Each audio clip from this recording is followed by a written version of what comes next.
Hi guys, right, this is just a quick video to possibly help a few people who've asked me in the past and more recently about sort of refurbishing old flat pipes.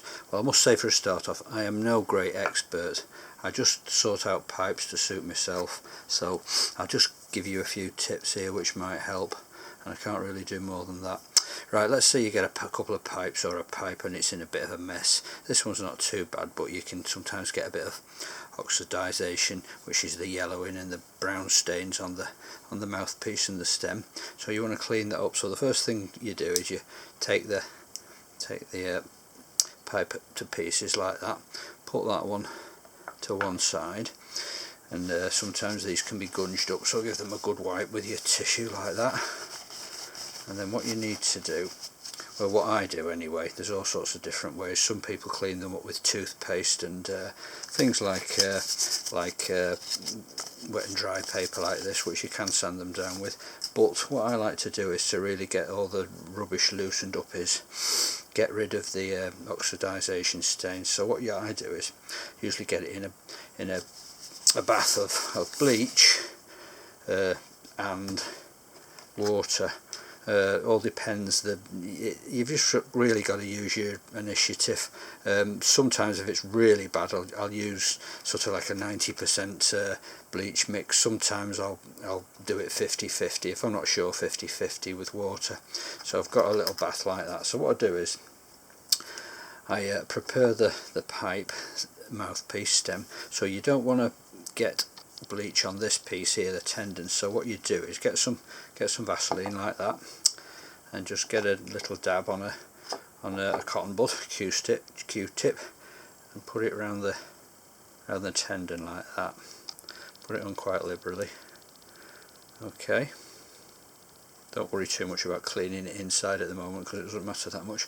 And if you get any maker's marks, just there's not any on this one, but if you get any maker's marks, just dab them as well, because the white paint can rub off if you let the bleach get at it. So just put a little bit of Vaseline around the maker's marks as well. Right, it's ready to go in now. So when it goes, plop like that, get it in. There we go. Now give that a good soaking. I usually leave it for about, if I'm not too fussy and there's not too much on it, I might come back in say 50 minutes, maybe even half an hour, and have a look how it's doing. And you'll find that the yellow stains start coming off if you just sort of rub your nail on it, and or a Q-tip, just give it a rub. So anyway, once that's done, what you do is you pull it out, you give it a good shake and dry it like that. Get your Vaseline off, then you can blast it through a tap. And then the best thing to do, blast any other gunge out the tap. And the next thing to do is to clean inside it. So what I usually do is I use things like these little brushes that you can get, especially the fine one, which is here somewhere. That's the one. That's a fine one. And what I do is I like to dip it in alcohol. This is very strong absinthe from Spain, which is sort of 89.9%. It's strong stuff, as you can see, very strong stuff. Doesn't matter what colour, it comes in all colours. But you dab your little brush in that, and then get it in there. Get rid of any gunge. Give it a really good do like that. Both ends, good do with that, like that. Give it a good do. Rinse that off.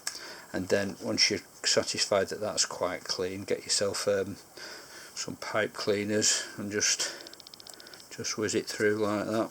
You might take a dozen pipe cleaners to get it clean. Dip the pipe cleaners in the alcohol first, because you really want to sterilise it. So get that clean like that, pull it through, and then eventually you'll find that they come out all lovely and clean. This one's not so bad.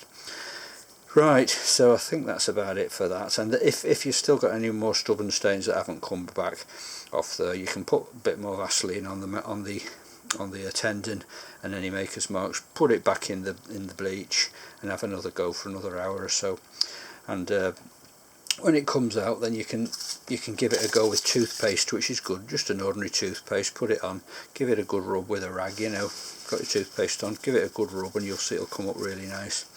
And then eventually, when you've got it clean and you've done your alcohol inside it and you know it's absolutely sterilised, then you can give it a good drying off. And what I like to do, sounds a bit old-fashioned and quirky, but I like to get myself some nice olive oil like that, little dab. I'll just show you.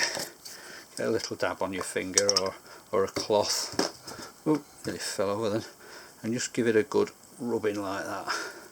And if you leave that on for a few minutes, you'll find that it'll come up absolutely beautiful and black. Always does for me anyway. And then just give it a brush afterwards. I'm running through it here fast. I usually leave that on for 3 or 4 minutes, but you can see it comes up really nice and shiny. And then you've got yourself a nice mouthpiece stem there, so that's okay. That can go to one side. Another thing I use sometimes is the chapsticks that people put on the lips to stop them going sore. Chapsticks are very good. Another good thing to rub on.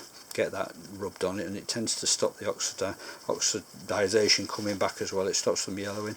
But you can see how nice they come up with a bit of olive oil. That's lovely.